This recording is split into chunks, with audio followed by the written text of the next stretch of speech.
Hi, and welcome to Voice with Julia in day 99 of our Marchesi Vocal Challenge, where we are finishing up with our exercises for flexibility with exercise 148. Voice with Julia, change your voice, change your life. Oh my goodness. Exercise 148 is crazy. Okay, she starts very normal, right? You've got this. Da, da, da, da, then to the fifth. Da, da, da, da, da, da, da, da. Oh, now you think it's da, da, da, da. No. It's not.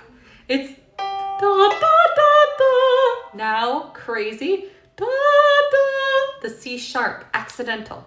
Da, da, da, da, da, da, da. Then going to the natural of the C. Then da, da, da, da. Another accidental. Then back to the G, da, da, then full step, da, da, da. Okay. This is like, this exercise is like a minefield. You have to be very careful. Make sure you know what you're doing before you try to do this, okay? And here is exercise 148.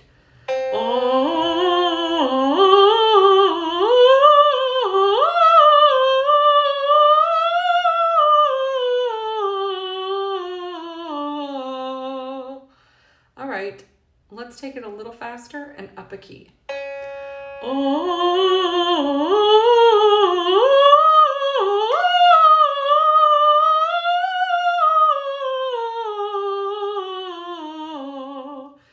Now, what did you notice?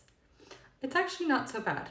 As long as you know where you're going, just stay mentally in control. Keep your breath still, because if you don't keep your breath still, you might accidentally push on one of those half tones or one of those whole tones, then they're going to be a little bit out of tune. So really make sure you have that nice bass and that you're not allowing the voice to sort of push or collapse.